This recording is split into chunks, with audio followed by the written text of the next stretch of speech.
Mesdames, Messieurs, bonjour et bienvenue dans cette revue de presse. Depuis ce mardi, la proposition de loi portant interprétation et complétant le code électoral a été adoptée à la majorité des députés présents ou représentés. Conscient que c'est le fruit d'une procédure d'urgence, les journaux donnent dans plusieurs analyses. Sale temps pour les officiers ministériels. Les topa bafouent les gestes barrières. Voilà les grandes lignes. Mais avant le développement, allons à la découverte du quotidien Le Béninois Libéré, qui est le journal à l'honneur ce jour sur GS et Communication. Solidarité face à la Covid-19, titre le journal de Aboubacar Takou, avant de révéler que le Bénin récolte plus de 2,5 milliards pour la riposte.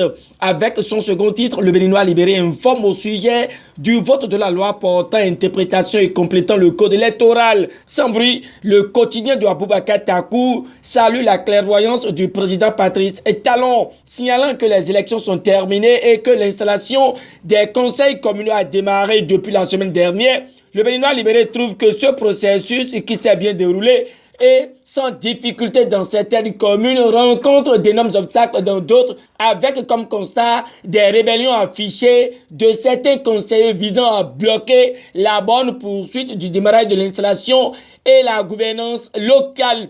Pour éviter cette situation qui jette de discrédit sur la vision du chef de l'État, le journal à l'honneur mentionne que le chantre de la rupture a demandé l'arrêt du processus et la relecture du code électoral en son article 189 et suivant. Mais cette décision n'est pas restée sans critique, surtout quand l'on entend dire qu'on ne change pas les règles en cours du jeu. Le Béninois Libéré note simplement un défaut d'incompréhension de l'objectif visé face à cette réalité toujours communale, et le journal de Aboubacar Takou nous conduit à Dassa 2.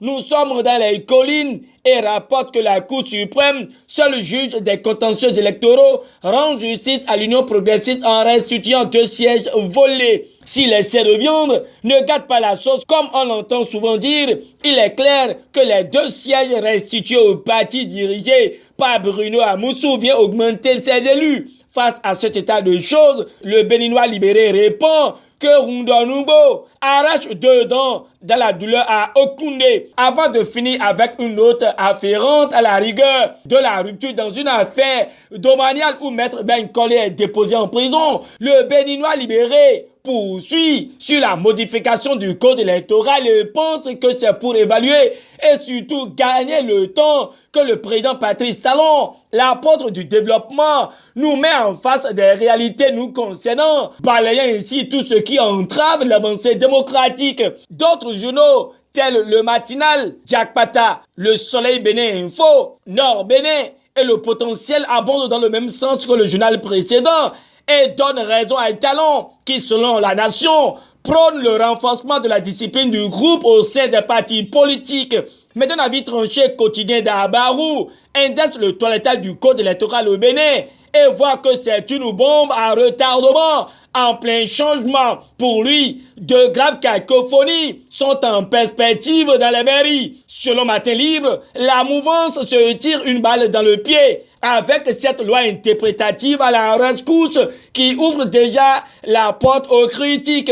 Mais les députés tentent de justifier, écrit le journal de Sidikou avant de citer les 10 nouveaux articles, déçus que la rupture soit en difficulté devant ces lois fabriquées. L'Afrique en marche voit simplement que les réformes de Talon sont sous assistance respiratoire. En tout cas, ce système qui consiste à modifier les règles du jeu en plein jeu au Bénin, embrouille, éblouit et entre les préfets d'après l'Audace Info. Si l'ONG GDS Afrique lance son cri de cœur face aux violences racistes en Amérique et en Chine, suivant le Soleil Bénin Info, le Potentiel lui reste au Bénin et rapporte que Maître Achadé est condamné à 5 ans pendant que Maître Ben Collé est déposé en prison. En ce qui concerne Maître Nassirou Moukari, retenons qu'il a écopé de 6 mois sorti de sursis selon le journal de Adrien Tchikpato.